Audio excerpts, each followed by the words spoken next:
Welcome to a new series in a new year, 2022. We are beginning a new series called Arizona Vote 2022. Did you know? There are new things, new rules, new changes in Arizona, and we would like to address those and beyond. There's lots of information, good information about the elections, and this is a subject that is very active. There's always new things, and to help us understand changes, I would like to introduce Gina Roberts. Gina Roberts is with Clean Elections. She's always been so great to give us her time and dedication to inform our audience. Gina, thank you so much for joining our show. Hi, David. Hi, everybody. Thank you for having me. It's always a pleasure to join your show. And, it's always a pleasure. And I appreciate AARP reaching out to help inform their audience about upcoming elections. So it's a pleasure to be here. Thank you. All right. We should have some new things that we are going to be announcing. We also have my colleague, Brendan Blake. He is the Associate State Director for Advocacy in Arizona. Welcome, Brendan.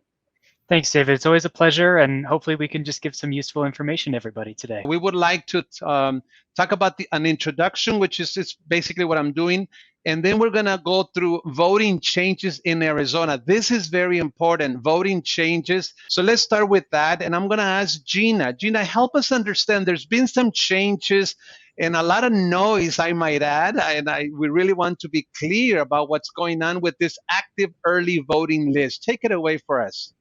Sure. So previously, we would call it the permanent early voting list here in Arizona. It has since been renamed to active early voting list, and the active is what's key here. So in Arizona, voters can sign up for the active early voting list. And when they do that, then prior to every election that they're eligible to vote in, 27 days prior, the county will automatically mail them their early ballot. So the voter doesn't have to put in multiple requests. They can just do that one-time sign up for the active early voting list. So what that means now is the voters automatically going to get sent their early ballot to them.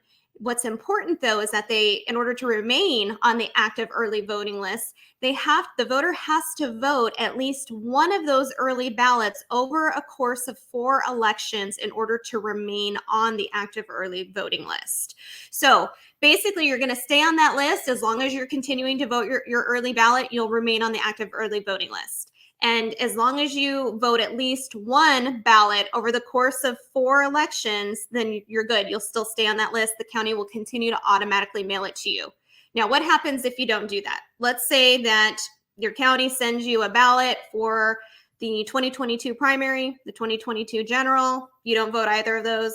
We advance forward and we're looking at 2024 now, the primary and general, and you didn't vote in either of those, that early ballot. Then what that means is it will trigger a notice coming from the county, and they'll ask you, hey, do you still want to remain on this active early voting list? Because, we see that you didn't vote any of your early ballots in the past 4 elections. So at that point, the voter can either respond and confirm their preference. And if they fail to respond, then the county can remove them from the active early voting list. But David, one thing I want to point out that's very important to understand, it is not canceling the voter's registration. They still remain an active registered voter. It just means the county will no longer automatically mail them their ballot. So basically, 2 primaries, 2 general, 4 years actually, right? Yes. If they have to vote at least one time, and that suffices to remain on the early voting list. That is correct. Now, not too bad. Yeah, and there are some local elections that may be occurring, that a voter is eligible to vote in if it's a local city or town. And so if they are, getting mailed a ballot for that, then those local elections too can count as one of those 4 elections. Great. So it just really depends on the voter's circumstance, but it takes a while to be removed from it. But again, you can always sign back up, and it is not impacting your voter registration. And this is the law of the land now in Arizona, correct?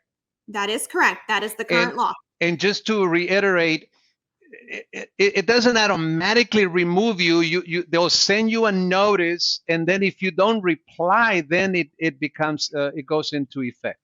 That is correct. So the county Okay. will attempt to reach you. They'll send you a notice. You'll have an opportunity to respond and let them know your preference.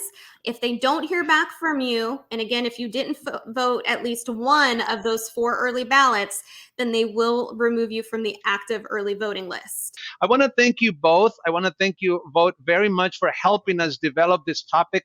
And remember, this is only the first one. Stay tuned. Thank you, Gina Roberts from Clean Elections. Thank you, David. Thank you, Brendan. Thank you. And thank you so much, Brendan, as well. All right, we'll be back soon. Stay tuned for show number 2. Again, this is a Facebook series on Arizona Vote 2022. Did you know? Take care.